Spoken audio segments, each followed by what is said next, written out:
On donne souvent là, oh non, voilà, ils vont recommencer, ça va venir comme ça. C'est faux. C'est écrit. La Bible nous explique comment la résurrection va se passer. Donc la même manière que Jésus est venu à la vie, il est revenu à la résurrection, c'est la même chose que ceux qui sont morts en Christ vont aussi venir. Donc on pourra les reconnaître. Et ils pourront nous reconnaître aussi. Voilà. Voilà pourquoi il y aura la joie. Voilà pourquoi. Parce que vous savez pourquoi? Après ça, il y aura une fête au ciel. Parce qu'effectivement, nous allons retrouver nos frères qui sont partis et ils vont nous retrouver aussi. Donc, forcément, on va s'embrasser. Hein?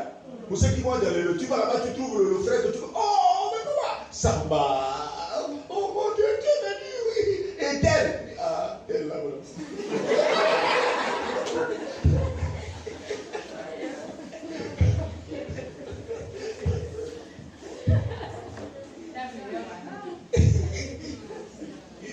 Il n'y a même plus de mots. C'est pas tel, c'est pas ah. Il faut laisser ça. On parle autre chose. Pensons à la fête. Ça, c'est des choses passées. Ne revenons plus là-dedans. Tu ne remets pas le courage de dire que vous allez parler de ça. Non, là-bas, c'est dans la fête. Tout ce qui s'est passé là, tu as oublié. Celui qui est resté, il est resté. Toi, tu me donnes la fête là-bas. Vous êtes en train de préparer les noces de l'agneau. Toi, tu vas encore être là pour dire que tel. Là-bas, ce n'est pas. Tu n'as plus besoin de penser. Là-bas, il n'y aura plus de pensée. Là-bas, c'est la joie. Donc, tant pis pour celui qui est resté. Moi, tu vas chercher seulement, mais j'ai entendu que Paul est de ce côté. C'est ça. Oh, que le Seigneur bénisse vos frères. C'est ça. Que Paul est là-bas. Tu dis, oh, Paul, ça va. Tu dis, oui. Et l'autre, oh, laisse ça. Jésus qui est rayé. Mais ta femme, non, dit qu'elle est rayée. Elle était trop recomposante, elle a mérité ce qu'elle a mérité. Amen. Oui, non, c'est vrai, ça paraît triste. Mais c'est ce qui va se passer. Je vous dis. Il n'y aura pas de remords. Parce que le Seigneur nous avertit tellement. Il n'y aura pas de remords pour dire encore, ah, mais quand je lui parlais, ne comprenait pas. Il n'y aura pas de remords. Ce sera la joie là-bas. Qui va te permettre d'avoir le remords, c'est qui? Que tu vas te trouver dans un petit côté, tu es là. Qui va te permettre ça, c'est qui? Là-bas, il n'y aura pas de ça. On va te trouver un petit coin. C'est comment? Tu penses à quoi? Non, je pense à ce qui est resté. Je pense à lui qui est resté. Il n'y a pas de base. Là-bas, non. Là-bas, c'est la joie. Personne ne serait dans un coin en train d'attraper la main à la tête. Non. C'est la joie d'être là-bas. Et les morts, vous tous, oh, ça va. Personne ne va lui dire, mais tel, on n'est plus là. Nous, on est déjà en haut. Donc, faites attention. Amen. Amen. Est-ce qu'on peut acclamer très fort le Seigneur?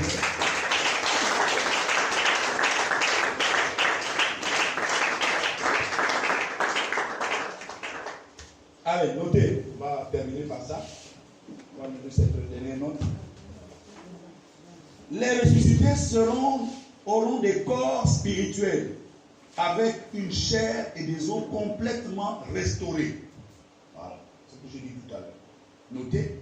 Les ressuscités auront des corps spirituels avec une chair et des os complètement restaurés. Les ressuscités, donc les morts en Christ et les vivants, auront des corps spirituels avec une chair et des os complètement restaurés. Amen. Amen. Ces corps ne connaîtront plus la mort, ni la fatigue, ni la maladie. Ces corps ne connaîtront plus la mort, ni la fatigue, ni la maladie. Les ressuscités auront des corps spirituels avec une chair et des os complètement restaurés. On peut dire tout neuf. Ces corps ne connaîtront plus la mort, ni la fatigue, ni la maladie.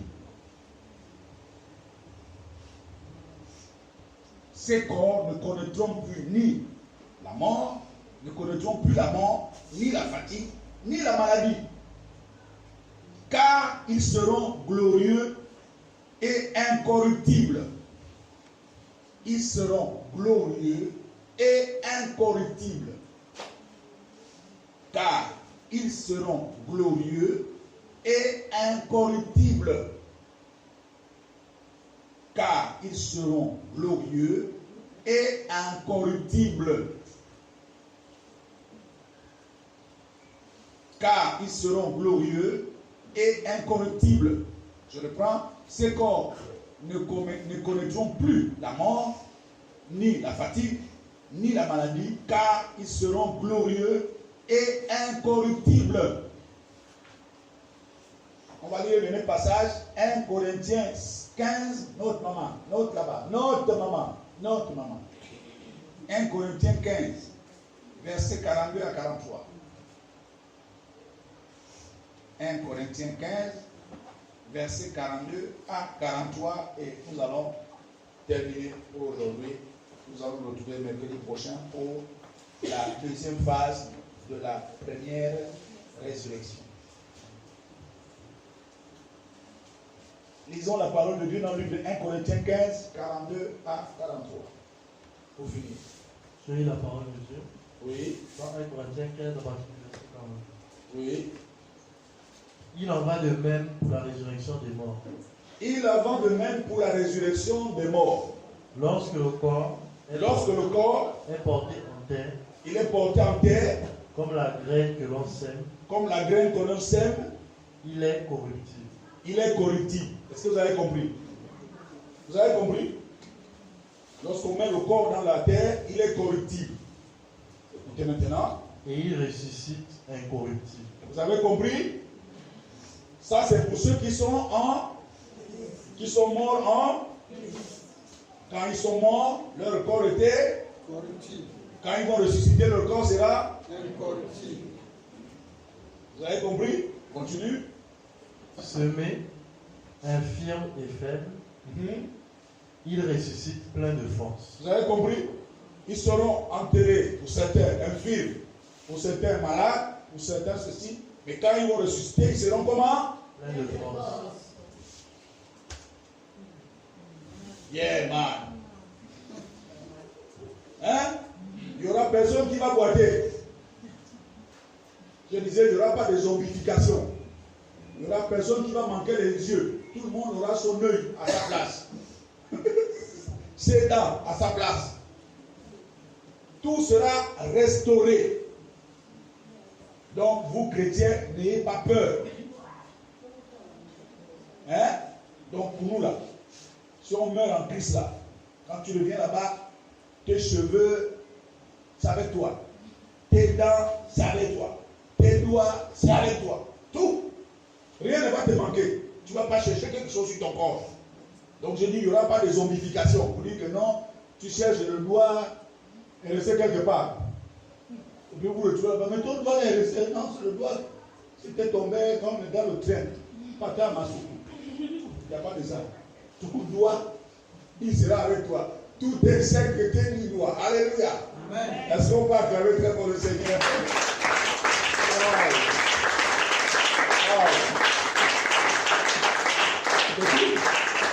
Acclamons Jésus, acclamons Jésus ce soir. Voilà, c'est terminé.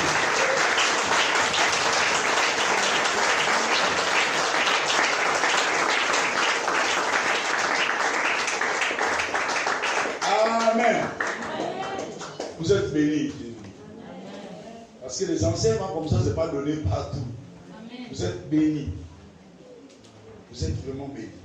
Donc, prenez ces enseignements-là, mettez-les en pratique, lisez-les. Vraiment, c'est important pour chaque chrétien de connaître ce grand jour, de savoir comment ça se passe. C'est le jour là où tout va, on va savoir qui est qui. On peut faire le bruit ici, on peut chanter, on prêche. C'est le jour là. On donne les offrandes, c'est le jour là. Qui on va savoir qui est qui. Qui a été le vrai pasteur, le vrai apôtre, le vrai prophétesse, ancien, c'est le jour là. Voilà pourquoi la Bible dit, la nature nous enseigne, vaut mieux la fin que le commencement d'une chose.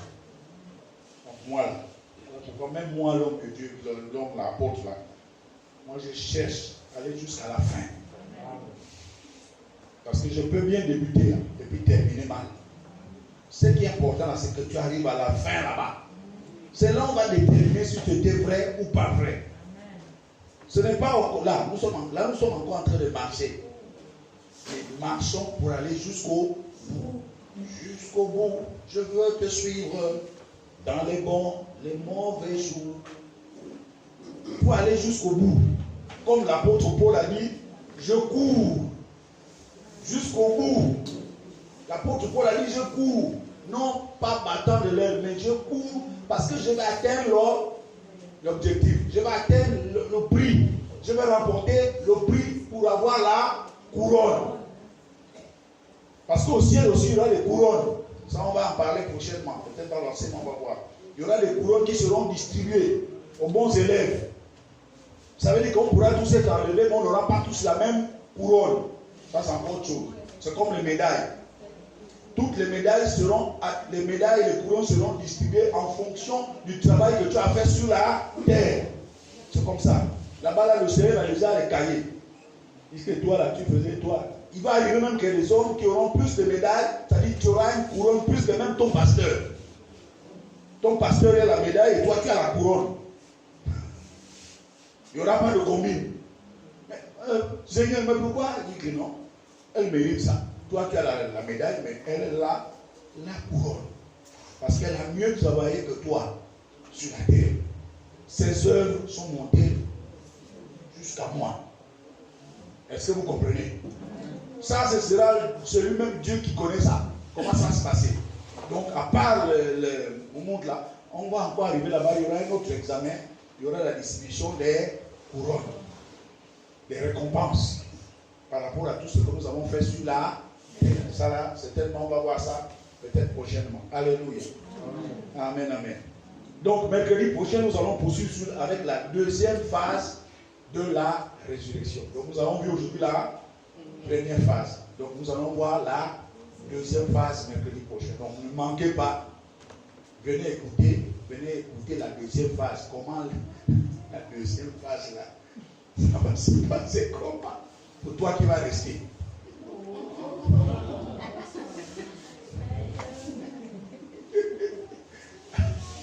Je choque, hein? Oui, c'est normal. Parce qu'il faut prévenir les gens.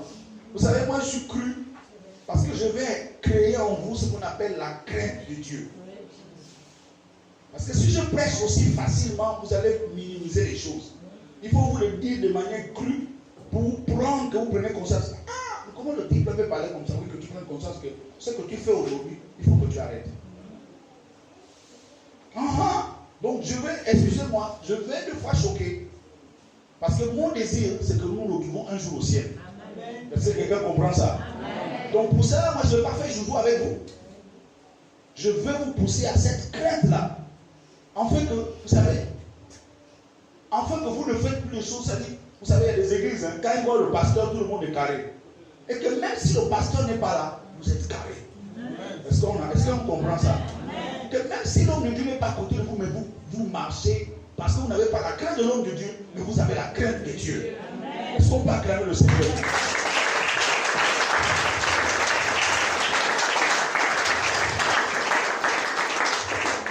Parce que la crainte de l'homme peut vous amener à manquer le ciel.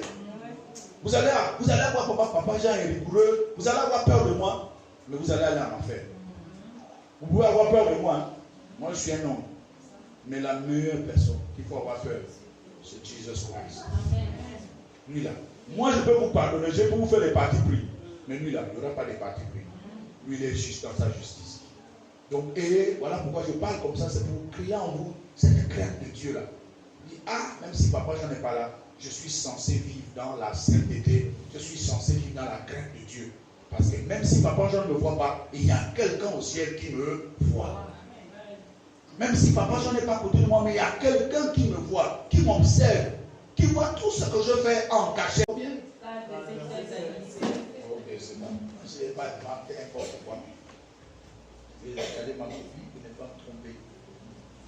4, 13 à 17. Mais pas hier. 4, 13 à 17.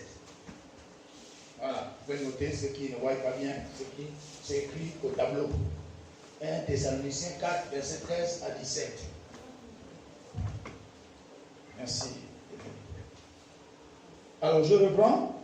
Ainsi, toutes les personnes qui mettent leur confiance en Jésus-Christ seront ressuscitées lorsqu'il reviendra pour enlever son Église.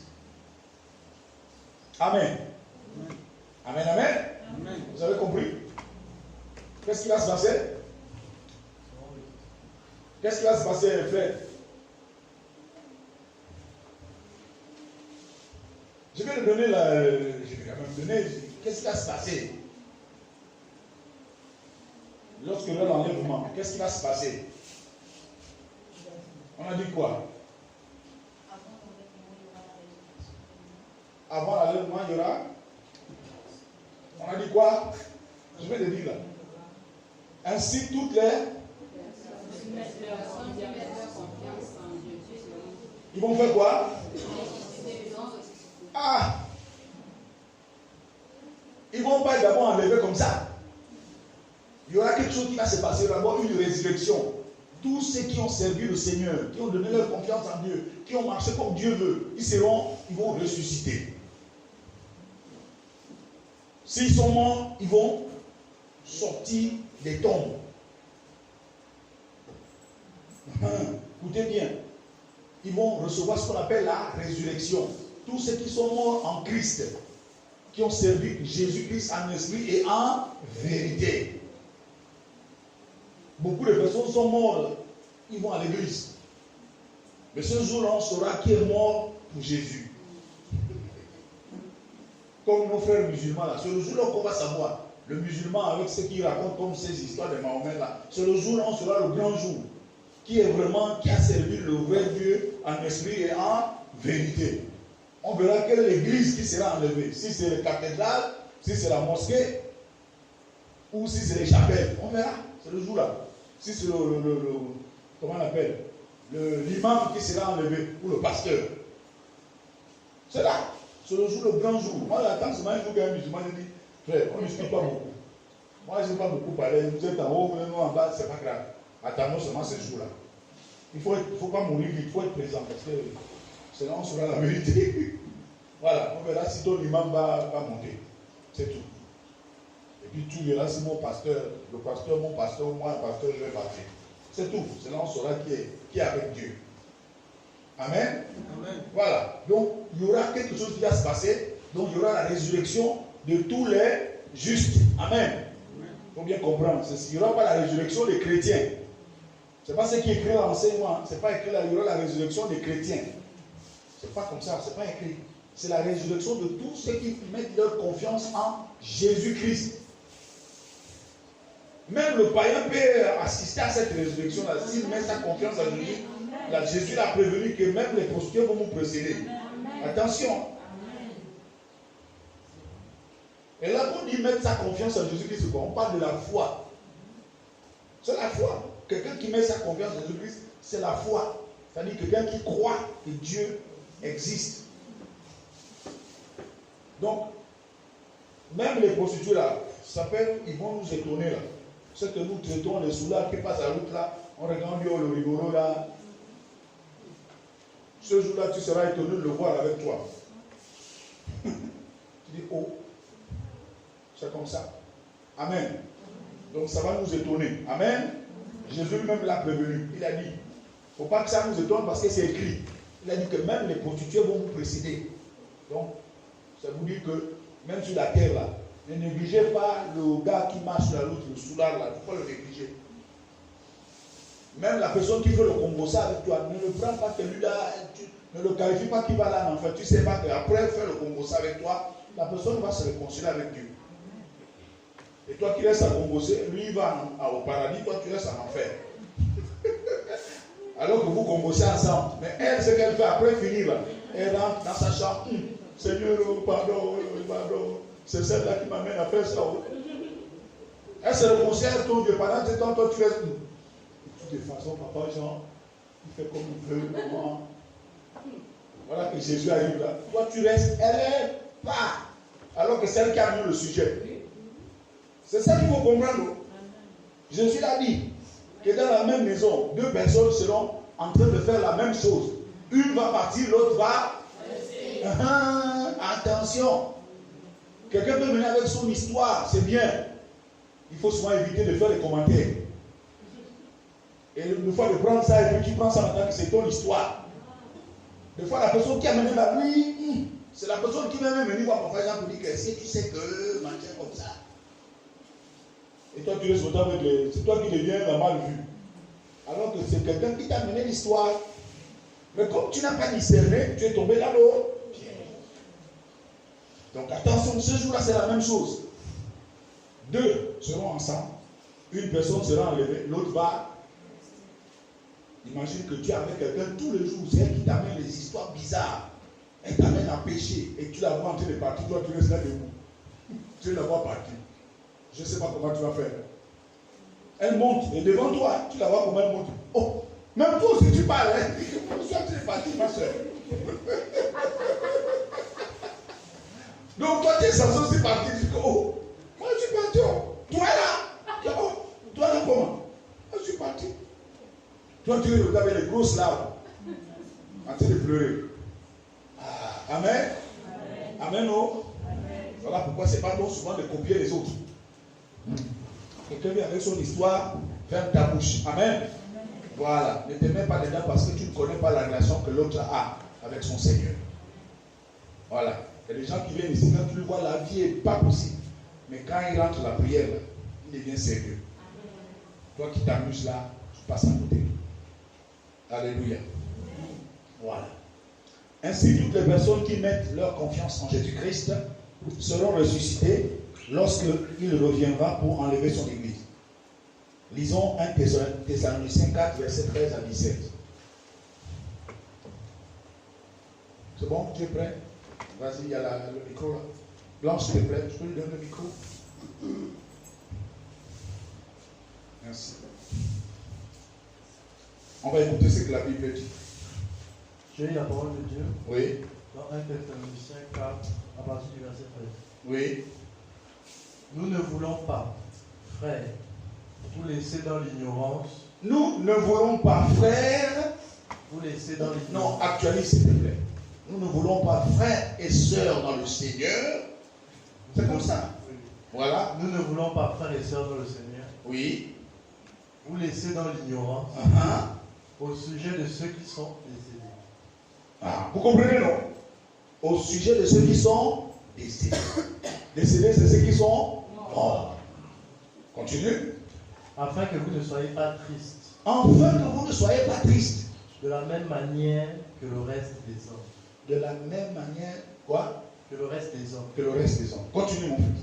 Qui n'ont pas d'espérance. Qui n'ont pas d'espérance. Continue. En effet, puisque nous croyons que Jésus est mort et ressuscité, puisque nous croyons que Jésus est mort et ressuscité, nous croyons aussi que Dieu ramènera par Jésus et avec lui ceux qui sont morts. Est-ce que vous avez compris? C'est biblique, hein? Vous avez compris là? Jésus est mort et ressuscité. Et la Bible nous dit que c'est possible aussi que ceux qui sont morts reviennent à la vécu. Mais il nous sort d'abord de l'ignorance. Hein, c'est ça, non? Il a dit, je vous donne ça pour vous sortir, parce que souvent, il arrive que, c'est ce qui fait souvent que même dans les décès là, vous allez pleurer le fois avec le gros larmes. Normalement, quand vous savez là où la personne est partie, vous n'avez même pas besoin de pleurer. Mais on pleure souvent parce qu'on est dans l'ignorance. Normalement, quand vous savez là où la personne est partie, réjouissez-vous de là où la personne est partie, la personne est sauvée. Oh, c'est ça. Demandez au Saint-Esprit. Oui. Le Saint-Esprit te révèle. Là où la personne est partie. S'il est parti avec Jésus, le Saint-Esprit peut te révéler. Tu dis qu'elle, c'est bon. Elle est avec moi. Ou il est avec moi. Donc ce sont des personnes que lorsque cette résurrection va arriver, ils vont ressusciter ce jour-là. Et on pourra les voir. Oh, tel, oh, mon Dieu. Oh, ça, si tu as enlevé, bien sûr. Ah, ça, c'est tu pourras le voir que si tu as enlevé. Parce qu'il y aura une rencontre qui va se passer au ciel. Tout à l'heure, on va expliquer ça. Continue. Verset 15. Verset 15. Car voici ce que nous déclarons, d'après la parole du Seigneur, d'après la parole du Seigneur, nous qui serons restés en vie. Écoutez maintenant. Nous qui serons restés en vie. Nous qui les justes. Nous les justes qui serons restés en vie. Donc il fait la différence entre les morts qui sont morts en Christ et les justes qui sont justes en Christ. Donc il y a deux catégories. Il y a les justes qui sont vivants et il y a les justes qui sont morts. Donc maintenant là on a dit les justes morts qui seront quoi? C'est pas ça? Maintenant, le cas, on va traiter le cas de nous les justes vivants. Voilà. Soi-disant justes. Voilà. On y va. Nous qui serons restés en vie. Nous qui serons restés en vie. Au moment où le Seigneur viendra. Le moment où le Seigneur viendra. Nous ne précéderons pas ceux qui sont morts. Nous ne précéderons pas ceux qui sont morts. Ça veut dire, moi je n'ai pas fait l'école. Nous ne précéderons pas ceux qui sont morts.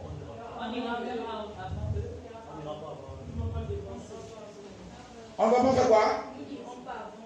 Nous n'irons pas avant eux, donc ne vous précipitez pas. Soyez calme. Il n'y aura pas de bousculade. C'est écrit donc, oh non, moi, non. Le Seigneur a programmé tout. Ce sera d'abord les morts en Christ. Les justes en Christ. C'est ceux-là qui vont d'abord ressusciter.